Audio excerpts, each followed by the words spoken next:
Halo Sobat Teknik, selamat datang di channel yang membahas tentang industri massal yang keren-keren, yaitu channel Sekolah Teknik Indonesia.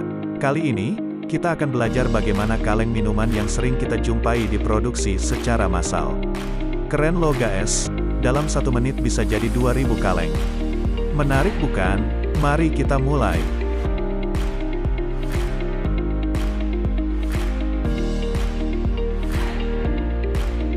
Sebelum kita masuk ke proses pembuatan, mari kita bahas secara singkat tentang kelebihan kaleng.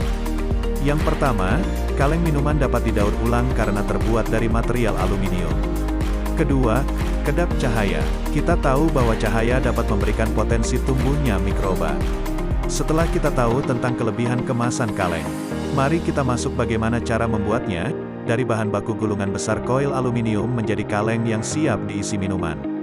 Proses pembuatan kaleng dapat dibagi menjadi 7 proses utama, yaitu cupper, body maker, washer, dekorator, LSM atau lacquer spray machine, necker, dan palletizer.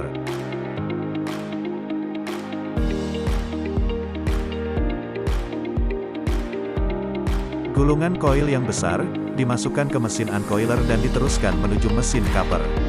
Mesin cupper sendiri berfungsi untuk merubah bentuk aluminium yang tadinya berbentuk lembaran menjadi bentuk seperti mangkok. Tentunya beda dengan mangkok bakso ya guys. Pada proses ini, menggunakan banyak alat potong, karena sekali proses dapat membuat 14 mangkok atau biasa disebut cup. Dapat kita amati di video, mesinnya sangat besar ya guys. Setelah proses cupper, aluminium yang sudah berbentuk seperti mangkok tadi dibawa oleh conveyor menuju proses body maker. Bisa dilihat, mangkok dapat dibawa walaupun melawan gaya gravitasi. Ini disebabkan karena adanya vakum yang ada di conveyor. Masuk ke proses selanjutnya, yaitu body maker. Di proses ini terdapat 3 pembentukan sekaligus, yaitu draw redraw, drawn wall ironing, dan doming. Draw redraw adalah proses pembentukan dari mangkok aluminium dengan diameter besar menjadi diameter yang lebih kecil. Drawn wall ironing adalah proses pembentukan dari mangkok aluminium menjadi bentuk menyerupai kaleng. Dalam proses ini terjadi proses penipisan material, pada bagian tertentu bisa mencapai ketipisan menyerupai rambut manusia, keren bukan? Proses terakhir adalah doming, merupakan proses pembentukan kubah atau dom pada bagian bawah kaleng. Hal ini dimaksudkan untuk menambah kekuatan kaleng terhadap tekanan dari dalam. Setelah proses body maker, langsung dilanjutkan proses trimming, yaitu proses pemotongan sisa material pada bagian atas kaleng untuk memperoleh tinggi yang seragam.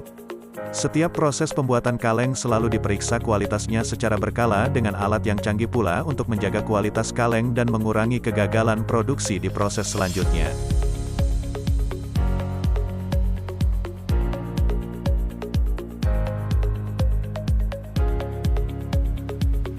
Dari proses body maker, kaleng dibawa menggunakan conveyor menuju proses washer. Di proses ini, kaleng akan dicuci. Tentunya bukan dicuci menggunakan tangan secara manual ya. Bayangin aja kaleng sebanyak ini kapan selesainya. Proses pencucian di mesin washer dengan menggunakan cairan yang disemprotkan ke permukaan kaleng. Terdapat 7 stage dengan cairan yang berbeda. Setelah proses washer kaleng yang banyak ini dibawa menggunakan vacuum conveyor menuju proses dekorator.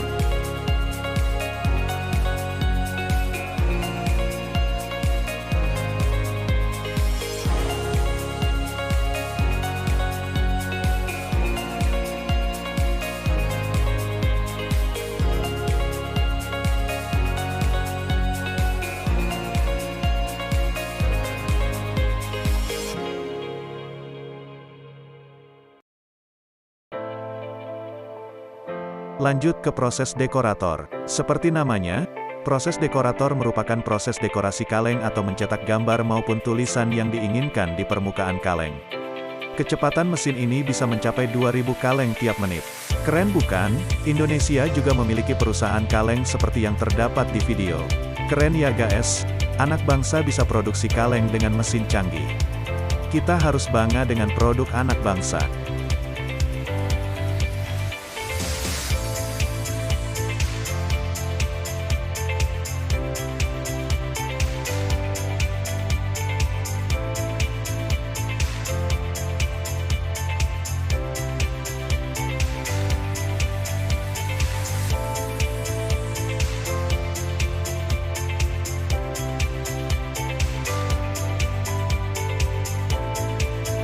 Dalam proses dekorator, juga terdapat proses aplikasi varnish agar kaleng menjadi tahan terhadap goresan. Kaleng yang sudah diberi dekorasi kemudian dibawa menuju oven untuk mengeringkan tinta dan varnish yang sudah diaplikasikan. Lanjut ke proses LSM atau Lacquer Spray Machine, yaitu pengaplikasian varnish pada bagian dalam kaleng untuk menghindari korosi atau kontaminasi terhadap produk. Pada proses ini menggunakan dua nozzle untuk mengoptimalkan pelapisan bagian dalam kaleng.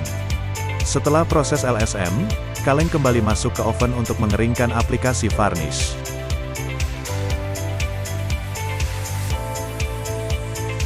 Setelah proses LSM, masuk ke proses necker. Di proses ini, terdapat beberapa proses, yaitu necking, flanging dan tester. Necking adalah proses pengecilan diameter kaleng bagian atas. Flanging adalah proses pembuatan bentukan seperti kerah baju.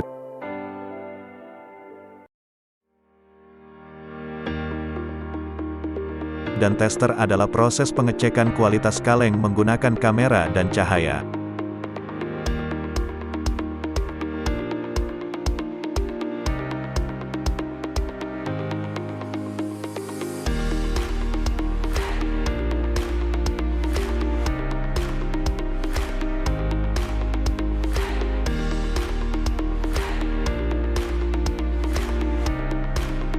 Kaleng yang sudah melewati semua proses produksi dibawa menuju proses palletizer untuk dikemas menjadi satu palet yang siap dikirim. Proses pengemasan dilakukan secara otomatis sampai kaleng siap dikirim ke konsumen. Menarik bukan? Terima kasih sudah menonton video dari channel ini, tolong bantu like, share dan subscribe ya. Salam Sobat Teknik Indonesia.